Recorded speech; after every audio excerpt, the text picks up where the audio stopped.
Eh bien, bonjour à tous, bienvenue sur la table en vidéo, c'est Xavier. Aujourd'hui, donc, on va se faire une recette sucrée, on va se faire un coulant, un mi-cuit donc au chocolat. Recette toute simple, quelques ingrédients assez riches, assez gourmands, mais tout de suite, générique.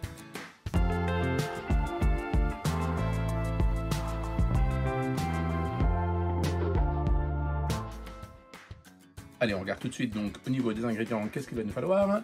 On aura besoin de chocolat noir, de œufs entiers, de sucre, du beurre et de la farine. Allez, c'est parti pour la recette. Je vous laisserai donc allumer votre four à 180 degrés en préchauffe. Pendant ce temps, on va venir faire chauffer, donc fondre notre beurre ainsi que notre chocolat. Voilà, donc là j'opte pour la formule micro-ondes. Vous pouvez le faire chauffer, donc le faire fondre au bain-marie, comme bon vous semble. 5 minutes later. Allez, ensuite dans un saladier, on va venir donc casser nos œufs entiers.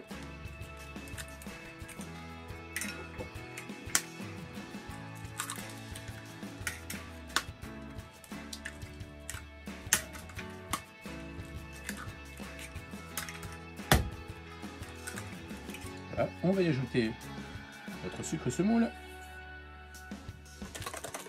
Voilà, on va juste chercher donc à venir dissoudre le sucre dans les œufs entiers. On va pas non plus donner du volume, le rendre mousseux. Voilà, juste un premier mélange, assez simple. Ensuite, notre farine, on va venir l'incorporer en une seule fois. Voilà, on va obtenir une pâte donc assez lisse, assez homogène. Voilà, sans grumeaux. Les petites pauses pendant la recette. Si ce n'est pas encore déjà fait, je vous laisserai vous abonner à ma chaîne, partager, liker, activer aussi la petite cloche pour ne louper aucune recette. Je vous le rappelle, la table en vidéo, c'est une vidéo sucrée tous les mardis à 18 h et une vidéo salée tous les vendredis à 18 h. Alors abonnez-vous, suivez-moi sur donc, YouTube, sur Facebook et sur Instagram aussi. Allez, notre chocolat et notre beurre sont fondus. On va pouvoir donc les mélanger une première fois ensemble. Les verser dans notre première préparation.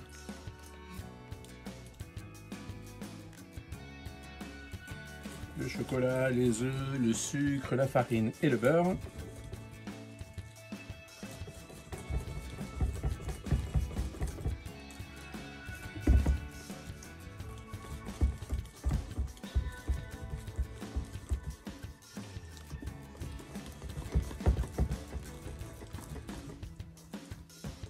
Allez, ensuite à l'aide de la maryse, on va venir racler donc tous les bords du saladier, récupérer donc bien la pâte qui n'a pas été mélangée. Allez, là j'utilise donc un moule à manquer, un moule anti-adhésif à charnière, donc utilisable dans beaucoup de mes vidéos. Je vous laisserai le lien cliquable en commentaire de la vidéo si vous voulez vous le procurer. Et ensuite, dernière étape, on va venir verser notre pâte dans le moule. Et voilà, donc notre gâteau est prêt à être enfourné. Je vous laisserai donc le soin de le mettre en cuisson environ 13, 15 voire 18 minutes suivant la puissance de votre four. Vous verrez quand le gâteau commence à croûter légèrement, à faire des crevasses, à s'écarter, à avoir des fissures sur le dessus. Remuez-le un petit peu, voyez que ça forme une petite vague et vous pouvez le retirer. Laissez-le refroidir complètement et démoulez-le. Voilà, donc on se donne rendez-vous après la cuisson. N'oubliez pas de vous abonner à ma chaîne et à très bientôt sur la table en vidéo.